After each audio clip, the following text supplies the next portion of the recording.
Reliability means something different in a hunting rifle than it does in anything else, and almost every list on this subject gets that wrong. In a pistol, reliability is a round count, 10,000 rounds without a stoppage, and you can measure it. A .30-06 hunting rifle fires 40 rounds a year in the hands of most owners, and 35 of those are at a bench in September checking a zero. Round count is not the test. Nobody is going to wear one of these out. The test is different and it is harder. Does it do exactly what it did last October, after 11 months in a closet? Does it feed on the one cycle that matters, which will happen with cold hands, at an odd angle, probably slower than you practiced? Does the scope still point where it pointed? And is there anything in it that time can hurt? That is what reliable means here, and once you rank by that instead of by accuracy or by price, the order changes in ways that will surprise you. 10 rifles, worst to first, and my number 1 is not the rifle everybody names, and the reason comes down to the single most common field failure in hunting rifles, which is not the rifle at all. Here is the filter. Will it do the same thing next year that it did this year? And can you fix it when it does not? Life or dollars? Number 10. The Remington 740 and 7400 family of semi-automatics. I am putting this at the bottom, and it is not a cheap shot, it is the record. These are gas-operated semi-automatic hunting rifles, and they were enormously popular for decades because the concept is genuinely appealing. Fast follow-up shots on running deer in thick timber, a familiar sporting profile, and a cartridge with real authority. The problem is in the receiver. The bolt-locking lugs rotate into raised rails inside the receiver, and those rails gall and wear over time, and once they do, you get failures to extract that are genuinely difficult to correct. It is not a spring you replace.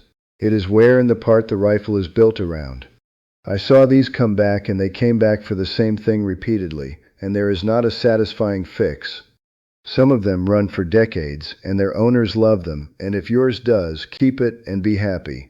But against a filter about doing the same thing in year 20, this is the wrong bet in the cartridge, and the next one has a specific hazard people do not know about. Number 9. The Springfield 1903 and 1903A3.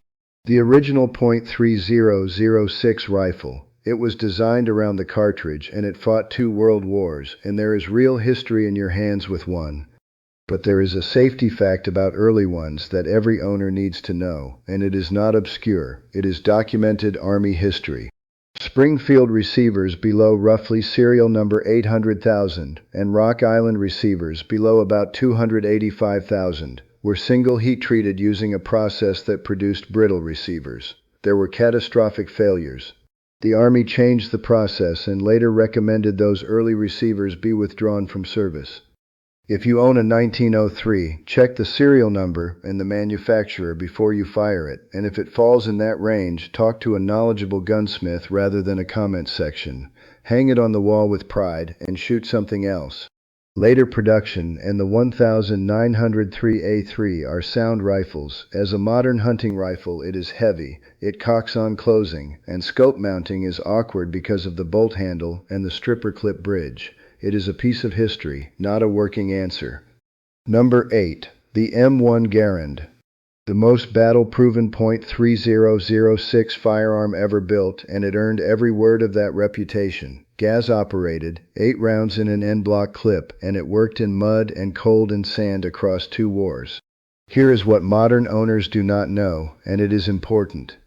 The gas system was designed around the specific military ammunition of the era, which used a powder with a particular burn rate. A great deal of commercial .3006 hunting ammunition uses slower burning powder, which produces higher pressure at the gas port than the rifle was designed for. That can bend the operating rod, which is an expensive part and not a fun one to source. The fixes are real and simple. Shoot ammunition loaded specifically for the Garand, hand load appropriately, or install an adjustable gas plug. Any of those solves it completely. So a legendary rifle, absolutely reliable within its design envelope, and a genuine trap for somebody who buys one and feeds it whatever is on the shelf. Number 7. The Browning Bayard Sporting Rifle. This is the semi-automatic done properly. gas-operated with a rotating bolt locking into a barrel extension rather than into receiver rails, which is exactly the design decision the rifle at number 10 did not make. It is smooth, soft shooting because the gas system eats recoil, and accurate enough for anything you would ask of it.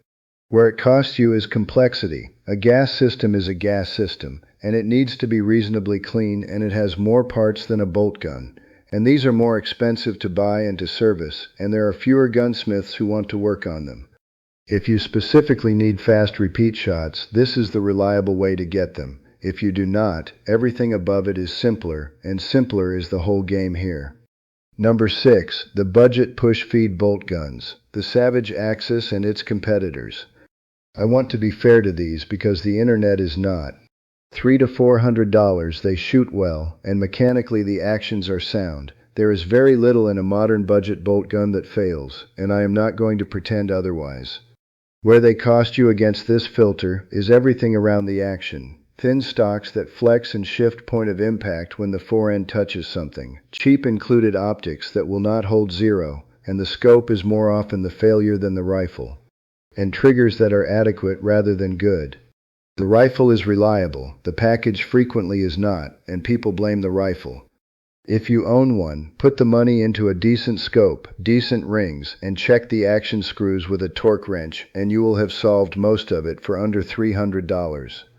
Number 5. The Howa 1500, which is also sold under the Weatherby Vanguard name. This is the most underrated action in America, and almost nobody talks about it. Forged receiver rather than cast, a one-piece bolt, a three-position safety, and a build quality that is genuinely a class above the price. And the Weatherby branded versions carry a sub-minute of angle accuracy guarantee, which is not a claim a company makes lightly on a rifle at that money. $600 to $800. Where it costs you is aftermarket depth, which is thinner than the big two American brands, and a dealer network that is smaller. Parts exist, but not at every counter in every small town. Excellent rifle, thinner support, and that support question is exactly why the next one ranks higher despite being arguably no better mechanically. Number 4. The Remington 700. The most produced bolt-action rifle in American history, and the reason is a genuinely excellent action. A cylindrical receiver, a recessed bolt face that encloses the case head, and a design that is simple enough to be trusted and consistent enough to be the basis for nearly every custom rifle built in this country for 50 years. The aftermarket is the deepest in the world. Stocks, triggers, barrels, bottom metal, and a gunsmith in every town who has worked on 100 of them. Now the honest part, and I am not going to skip it, there was a well-documented problem with the Walker trigger design used in these rifles for decades, involving unintended discharges, and it resulted in a major settlement and a replacement program. That is a matter of public record. What that means for you practically. If you own an older one, find out whether your trigger was ever addressed, and if it was not, there are excellent aftermarket triggers for well under $200 and you should install one. Current production uses a different design. The action is superb. Know the history and handle it, and it is one of the finest rifles you can own. Number 3. The Savage 110. The longest continuously produced bolt-action rifle in North America, introduced in 1958, and it deserves this spot for a specific engineering reason nobody explains. The barrel is not threaded directly into the receiver to a fixed shoulder. It threads in against a barrel nut, which means headspace is set by adjusting that nut on every single rifle at the factory, rather than relying on precise machining to land right. Combine that with a floating bolt head that self-aligns with the locking lugs, and you get a rifle where the critical dimensions are correct on every unit rather than on average. That is why a $600 Savage shoots like it does, and it is also a reliability point, because a rifle with correct headspace and properly bearing lugs is a rifle that does the same thing every year. The trigger is user adjustable down to a genuinely light and clean pull without a gunsmith, which is a feature that used to cost more than this entire rifle. Where it costs you is that nobody has ever called a Savage beautiful. The stock is plastic and the finish is utilitarian. It is a tool. $600 to $700, and the most rifle per dollar in America. And the two above it are about how the rifle behaves at the exact moment it matters. Number 2. the Winchester Model 70. The rifleman's rifle, and the reputation is earned. The thing that matters here is controlled round feed. In a controlled round feed action, the case head slips up under a long external claw extractor as the round leaves the magazine, and the extractor holds it for the entire trip into the chamber and back out again. The cartridge is never loose in the action. Why does that matter for reliability? Because of what people actually do under pressure. They short stroke, they cycle the bolt halfway and push it forward again, and in a push feed action that produces a double feed or a round loose in the receiver at the worst possible second. A controlled round feed action pulls the case back out no matter how badly you work it. It also feeds at any angle, including upside down and lying on your side in the snow, because the round is being carried rather than pushed. Add a 3-position safety that lets you unload the rifle with the striker blocked, which is the correct way to make a rifle safe, and a genuinely well-made action. Current production is excellent and carries the controlled round feed design. The pre-1964 rifles are the famous ones, and they now cost $1,500 to $2,500, and I will say what I always say, a rifle you are afraid to carry in the rain has already failed the test. Number 1, and here is the rule I am breaking. This subject says the most reliable .3006 is the pre-64 Model 70. Everybody says it. It has been the answer for 60 years and it is repeated automatically. My number 1 is the Ruger M77 Hawkeye, and the reason is not the action, it is what the action is bolted to. Here is the fact that decides this. The most common field failure on a hunting rifle is not the rifle, it is the scope mount. Bases work loose, ring screws back out, and the rifle that was dead on in September is 4 inches off in November, and nobody knows why until the shot is gone. I saw more rifles come in for accuracy complaints that turned out to be loose mounts than for any actual mechanical fault, and it is not close. Ruger designed that failure out. The scope bases are not bases. They are machined directly into the top of the receiver as part of the forging, and the rings clamp straight to the rifle. There are no base screws because there are no bases. You have removed an entire category of failure by not having the parts. The rifle comes with the rings in the box, which tells you the company considered it part of the rifle rather than an accessory. And the rest of it is right too. The Mark II generation onward uses controlled round feed with a Moser-style claw extractor and a fixed blade ejector, so it gets everything I just described about the Model 70. A 3-position safety. An angled front action screw that pulls the action back and down into the stock, which is a small clever thing that helps it hold zero. And investment cast components, which the industry sneered at for years and which have been proving themselves since 1968.